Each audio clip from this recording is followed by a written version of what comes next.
Bismillahirrahmanirrahim. Assalamualaikum warahmatullahi wabarakatuh. Apa kabar anak-anak sekalian? Bapak berharap kita semua selalu berada dalam lindungan Allah Subhanahu wa Ta'ala, sehingga hari ini kita bisa menyerap pelajaran dengan sebaik-baiknya. Anak-anakku sekalian, kali ini kita akan belajar matematika. Bab 1 tentang operasi hitung pecahan. Nah, di sini di bab 1 ini kita akan belajar tentang penjumlahan pecahan.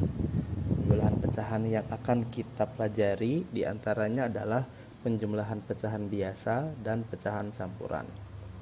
Sebelum kita lanjut tentang penjumlahan pecahan biasa dan pecahan campuran, Bapak akan mengulang materi sebelumnya. Di sini di kelas 4 kita sudah belajar berbagai bentuk pecahan, ada pecahan biasa, pecahan campuran, desimal, dan persen. Nah, sekarang kita ingat-ingat kembali, pecahan biasa itu pecahan yang berbentuk A per B, dengan A dan B sama-sama bilangan bulat, dan B itu tidak boleh sama dengan 0. Pada pecahan biasa A per B, A disebut pembilang dan B disebut penyebut. Yang bagian atas itu pembilang dan yang bagian bawah itu penyebut.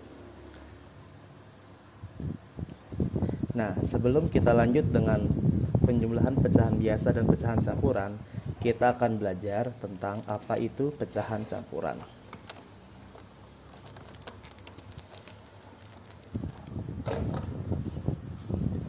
Nah, pecahan campuran. Kita ulang dulu ya, kita review dulu materi sebelumnya tentang pecahan. Kalau seandainya ini adalah sebuah bidang atau sebuah bangun,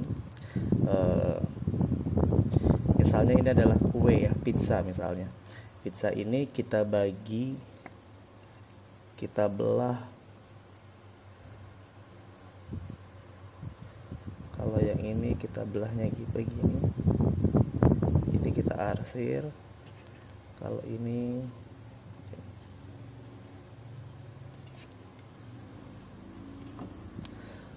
untuk pizza yang pertama, ini satu pizza ini dibagi menjadi 2, maka ini dinyatakan dengan pecahan 1/2. Artinya dari 2 bagian, ada 1 bagian dari 2 bagian yang ada. Kalau ini berarti pecahan 1/4. Kalau yang ini adalah pecahan 1/3. Nah, pecahan campuran itu seperti apa? Pecahan campuran itu kalau seandainya kita ditanya bagaimana cara menggambarkan pecahan 3/2 atau pecahan 5/2, bagaimana bentuk gambarnya? Nah, ini bisa kita jawab dengan cara bilangan pecahan campuran. Misalnya 3/2. 3/2 itu merupakan bentuk pecahan dari 1/2. Kok bisa berubah? Perubahannya dari mana? Karena 3/2 itu adalah cara mengubahnya. Kita tuliskan dulu penyebutnya 2. Di sini 3 ya. 2 dikali berapa untuk bisa menjadi 3? Ya, dikali 1. 2 dikali 1 2, di sini 3. Karena kita baru punya 2, maka kita butuh satu bilangan lagi, yaitu 1/2. Jadi bentuk pecahan campuran dari 3/2 adalah 1/2. Kalau 5/2 bagaimana? 5/2 boleh juga dengan cara lain ya. 5 dibagi 2, kita tulis dulu penyebutnya. 5 dibagi 2, 2. 2 dikali 2, 4. Yang dibutuhkan adalah 5, masih kurang 1. Maka bentuk pecahan campuran dari 5/2 adalah 1/2. Nah, kalau gambar ini bagaimana? Kalau 3/2, di sini kita tahu bahwa 3/2 bentuk pecahan campurannya adalah 1/2 atau 1 ditambah 1/2. Ini sudah 1, kita tinggal tambah 1/2. Nah, karena ada percampuran antara bilangan bulat dan bilangan pecahan, maka ini disebut pecahan campuran. Ya, jadi seperti itu. Mudah-mudahan bisa dipahami dan bisa dimengerti. Nah, sekarang bagaimana cara mengubah bilangan pecahan campuran menjadi pecahan biasa? Misalnya kita punya bilangan 2, 1/3. Pecahan biasanya berapa? Kita tinggal mengalihkan ya. 3 kita kalikan dengan 2. Ini dikali, kalau di sini ditambah. 3 dikali 2, kita bikin dulu penyebutnya.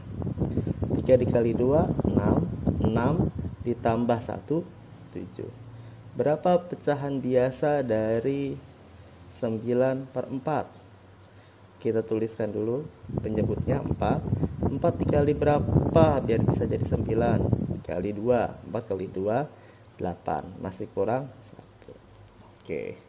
Nah, jadi anak-anak, kita hari ini mengulang kembali materi tentang mengubah bilangan pecahan biasa menjadi pecahan campuran, atau juga mengubah pecahan campuran menjadi pecahan biasa. Ya, mudah-mudahan anak-anakku sekalian bisa memahami dan mengerti penjelasan singkat dari Bapak. Terima kasih.